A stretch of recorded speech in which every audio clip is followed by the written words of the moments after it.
Hola, en este video vamos a ver una introducción al primer capítulo de nuestro curso que es circuitos con acoplamiento directo.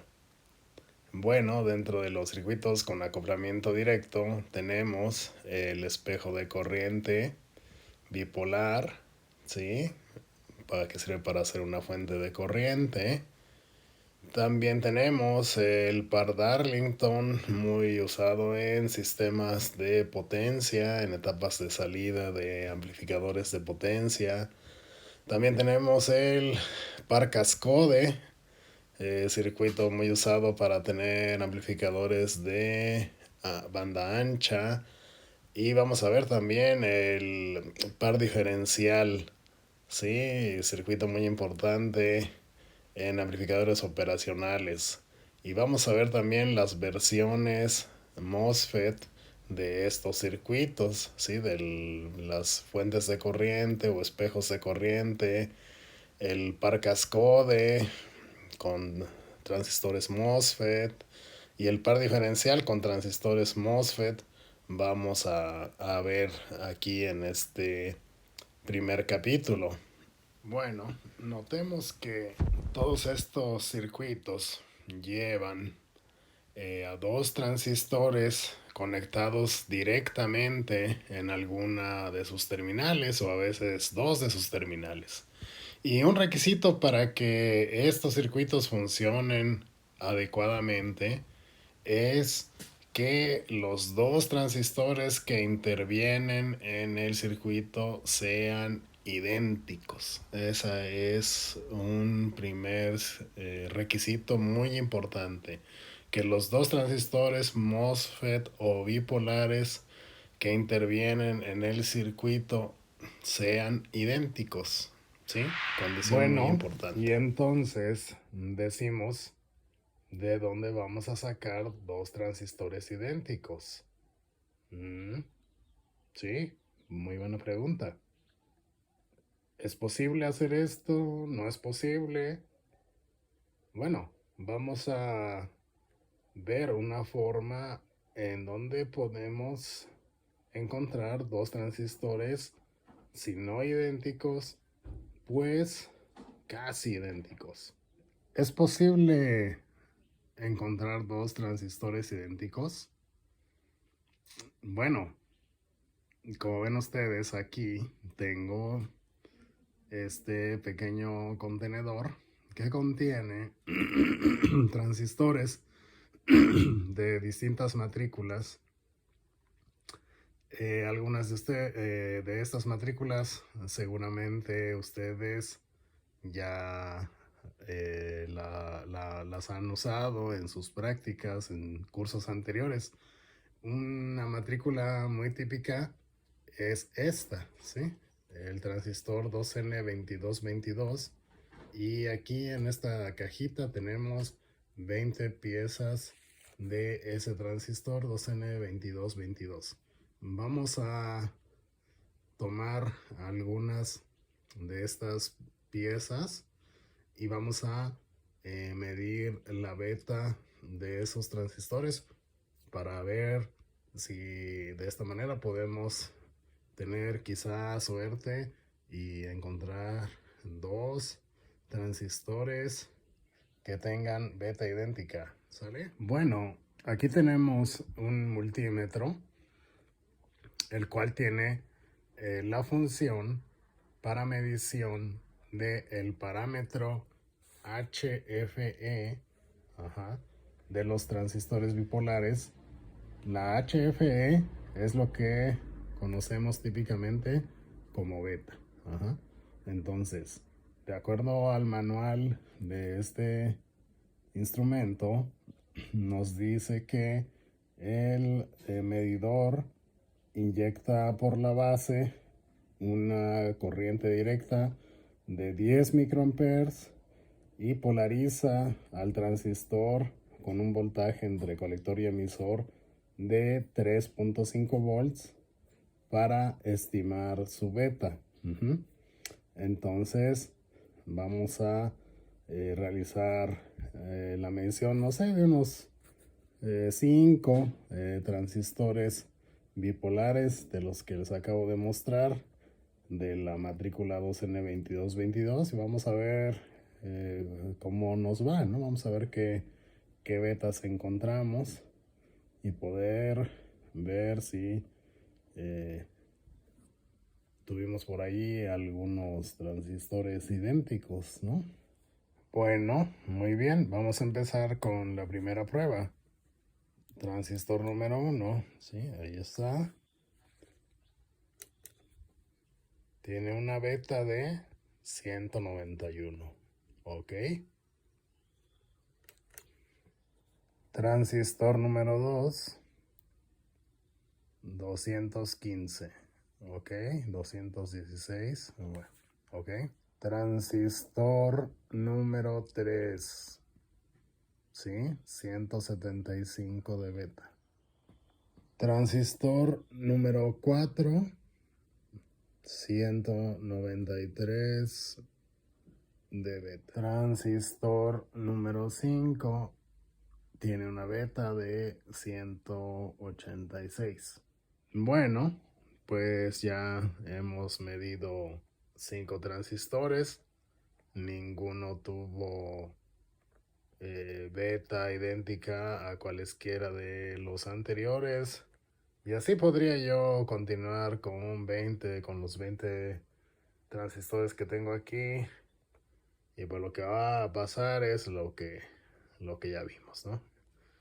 Cada uno va a tener su beta y va a ser muy difícil que hallemos dos transistores con idéntica beta. Entonces, bueno, pues ahí vamos, ¿no? Ahí la pregunta entonces, ¿puede haber transistores idénticos o no puede haber transistores idénticos? Bueno, una forma de encontrar dos transistores que van a ser casi idénticos es usar un arreglo de transistores integrados, por ejemplo el que tenemos aquí. Bueno, ahí se alcanza a ver la matrícula de este circuito integrado, es el LM3086, ¿ok? Este circuito integrado es un arreglo de transistores, y trae dos transistores acoplados por emisor que van a tener características casi idénticas, ¿ok? ¿Cómo podemos comprobar esto? Bueno, podemos medir su beta, como ya lo hicimos con los transistores discretos y vimos que no hallamos dos transistores que tuvieran idéntica beta. Aquí vamos a ver que quizá no va a ser idéntica, pero va a ser muy cercana. Bueno, aquí tenemos un esquema del diagrama interno de este circuito integrado LM3086. Como vemos, entre las terminales 1 y 5 tenemos dos transistores que tienen interconectada su terminal del emisor. El fabricante nos dice que estos dos transistores Q1 y Q2 son los que tienen la mayor probabilidad de ser idénticos, es decir, que tengan la misma beta. Como vemos, incluso entre los 5 transistores hay una mayor oportunidad de que tengan la misma beta, los 5, más que hace un momento que medimos 5 transistores por separado.